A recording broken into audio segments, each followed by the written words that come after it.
બી unpredictable, રહસ્યમય બનો. સમાજને, લોકોને, તમારી આજુબાજુ વાળા માણસોને કાયમ નવાઈ થાય, આશ્ચર્ય થાય, સરપ્રાઈઝ થાય, ચમકી ઉઠે. એ તમારા માટે જજમેન્ટ લઈ લે ને, એ તમારી હાર છે. તમે શું બોલશો, તમે કેવું ડ્રેસિંગ કરશો, તમે શું કરવાના છો, તમે શું વિચારો છો, આ સમાજને ખબર જ ના પડવી જોઈએ. તમે જીતી ગયા.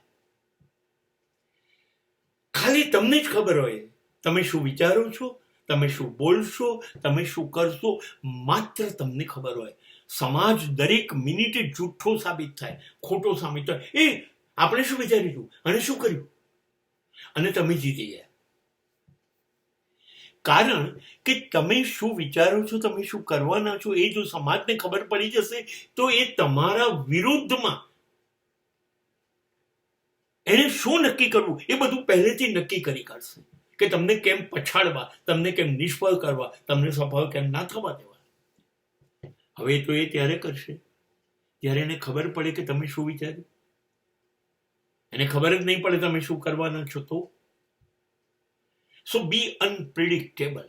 સમાજ ધારી જ ન શકે, માત્ર તમે જ જાણો. તમારા દિલના ખૂણામાં, તમારા દિમાગના ખૂણામાં ક્યાંક 1 થી 100 સુધીનું બધું નક્કી હોય, અને 1 થી 100 સુધી તમે જે નક્કી કર્યું છે કોઈને ખબર ના હોય, ત્યારે તમે જીતી ગયા. You are a winner. Don't be predictable. તમને જાણી જાય, ઓળખી જાય એવા ના બનો.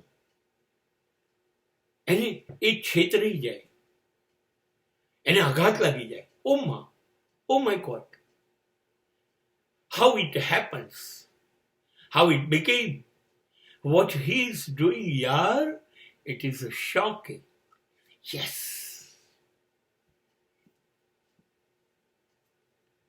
અને મારો નેતા શ્રેષ્ઠ આ પૃથ્વી પર પેદા થયો એ છે લોર્ડ કૃષ્ણ. આ પૃથ્વી પર સૌથી અનપ્રિડિક્ટેબલ જો કોઈ માણસ હોય તો એ કૃષ્ણ. અને આપણે ત્યાંથી શીખવાનું છે. એક કશું જજમેન્ટ લેવા જ નથી દેતો.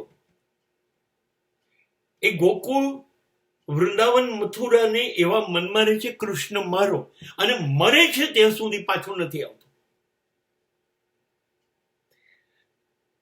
એ દુર્યોધનને સ્વપ્નું આપે છે, પહોંચાડે છે. બોલ, દુર્યોધન કહે છે કૃષ્ણ મારામાં આવશે અને અમે જીતી જઈશું, પાંડવોને હરાવી દઈશું. દુર્યોધનને છેતરી કાઢે. યાર હું આવીશ તો હું લડીશ નહીં. C છેતરવાની system. દુર્યોધન હારી ગયો અને કૃષ્ણ પોતાનું લશ્કર આપી દીધું. આ પહેલો માણસ એ છે કે જેણે પોતાના લશ્કરને જ હરાયું સામે મોકલીને. The most unpredictable. રાધાની સાથેના પ્રેમના મંદિરો 5000 વર્ષ પછી છે, અને જિંદગીમાં રાધાને છોડ્યા પછી એ મળ્યો નથી. સાંદીપની આશ્રમમાં સુદામા સાથે હતો, પછી જીવનભર મળ્યો નથી. એ દ્વારકાપતિ બન્યો ત્યાં સુધી. અને પછી જ્યારે મળ્યો ત્યારે સુદામાને જ સમજ નથી પડતી આ કૃષ્ણ કયો છે. એની ખબર જ નથી પડતી. કોઈ એને સમજી નથી શક્યું. તમે સમજો છો ગોવા છે, વાંસળી વગાડે છે અને ગાયો ચરાવે છે, અને કુરુક્ષેત્રમાં લાખો લોકોને એક તલવાર હાથમાં લીધા વગર હરાઈ જશે. અને હવે તમે સમજો છો કે એ છેતરપિંડી કરે? નહીં. તો કરોડો વચ્ચોની ઉપર ઉભો થઈને કર્મયોગ, જ્ઞાન યોગ, ભક્તિ યોગ સમજાવાય. કોણ સમજી શક્યું છે આજ સુધી? હજારો વર્ષો સુધી ગીતા કોને સમજાય છે? કોઈને નહીં. સો ટોટલ અનપ્રિડિક્ટેબલ માણસ. અને રામ સૌથી પ્રિડિક્ટેબલ. તમે એના માટે કહી શકો કે મા બાપનું માનશે, એ ભાઈને અન્યાય નહીં જ કરે, એ સીતા સાથે જ જીવશે, સીતા વગર નહીં જીવે, એ બધું એ પ્રમાણે જ કરશે. લોકો ધારતા હોય એમ જ કરશે. અને કૃષ્ણ લોકો ધારતા હશે એમાંનું કશું નહીં કરે, માટે એ કૃષ્ણ છે. માટે એ જગતગુરુ છે અને પૂર્ણ પુરુષોત્તમ ગણાયો. અને આ મર્યાદા પુરુષોત્તમ થયો.